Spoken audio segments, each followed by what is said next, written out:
'Cause I'm a sad, sad post-teen, caught up in the love machine. No dream come clean, walking like a zombie.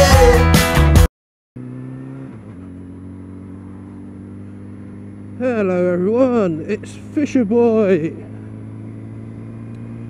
Sorry I haven't posted a video in quite some time. I've had, well, of course, Christmas and that lot, and I've had a very different Christmas to what I normally have. So that was a new one for me. And what else? At the beginning of the year I've been quite busy with family and everything. Nothing bad, just doing odds and sods around my auntie and uncle's house. They wanted a bit of redecorating, so well, what, she's been wanting me to do that for the last year, and she paid for my holiday 2 years ago. Yes, over 2 years. She's been wanting me to do that. She's finally sorted out the wallpaper and everything for it. So, apart from that, motorbike history. Right. Well, history of two wheels. Well, mine really. Starts, what, almost 9 years ago. When, back in 2006, I was turning 16, and my dad was like, right, give him all a moped and get some independence and everything. So I took my CVT and everything when I was 16, and my first ever mode of transport was a Jingaling, a very cheap import bike. Incredibly cheap and nasty.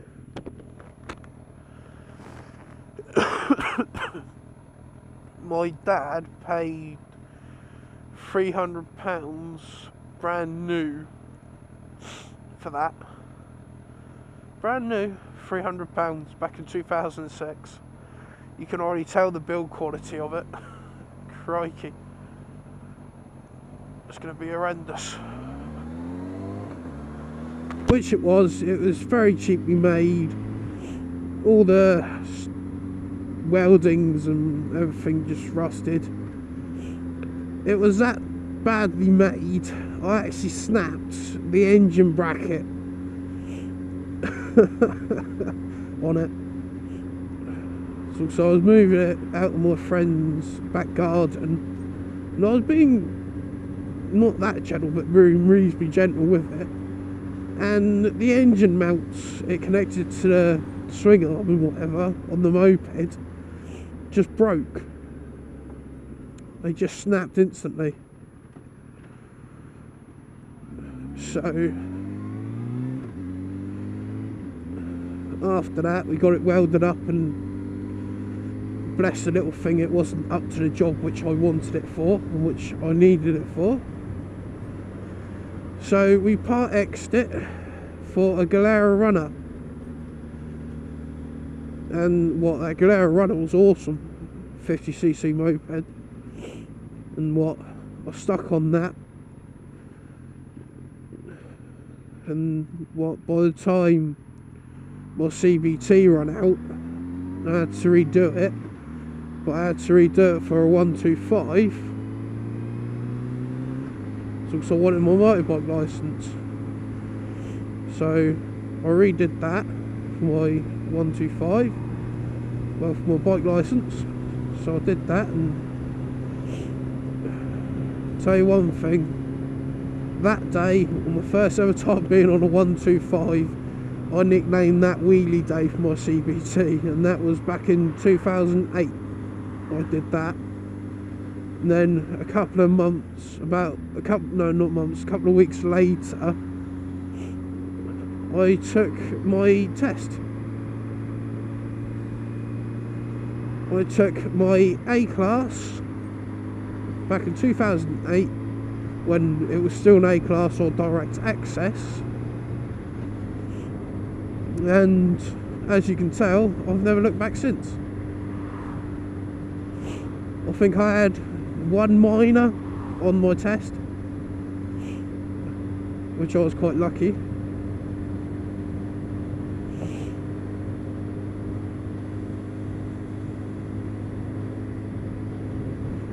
And what, after I passed my test and everything, another one, I got a 125 Hyosung SM 125 Hyosung, whatever, and it was a 125, and that was basically like a supermoto, and it was bright orange. And that was actually a very good 125. And of course, with an A-Class licence back in 2008, you had a 32 brake horsepower restriction for 2 years, and I stayed on the 125 for 2 years.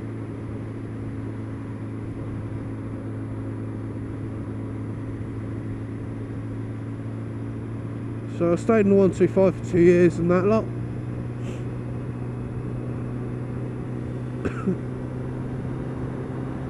And quite a lot of people, when they turn around and say, oh, it's pointless to stay on a 125 when you pass your bike licence. Not really. It's the most feasible thing to do. Because if you think about it, if you jump on a 125 for 2 years and don't be silly on it, like getting speeding tickets and fines and whatever, for the 2 years and everything you have the bike, it brings your insurance down an incredible amount. Because that's what I did, and I jumped on a 500 Kawasaki S after the 2 years, and what? It was absolute, my insurance for that was actually quite cheap. So that was the upside to that, and my bus all over my mouth. Oh, come on, Buff, get out of the way. There we go, it's out of the way. And yeah, I stayed on the 125 for 2 years to cover my restriction, and I jumped on the 500 Kawasaki GBZ 500S and had that for about a year. Then after that I had a Suzuki Bandit 600 year 2000 model in that limited edition red orange colour, and after that I had this, because the thing what I've learned with all the red bikes which I've owned become money pits, and what,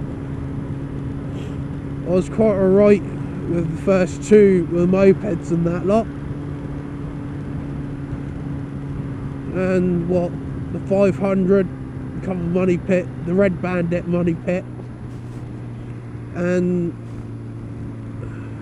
after that I bought this, and this has been absolutely fine.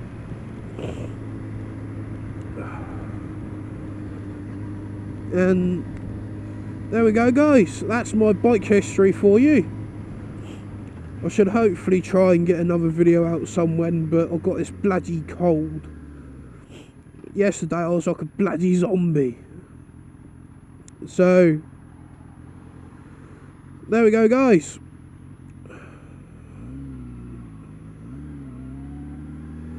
See you guys later. Ta-da.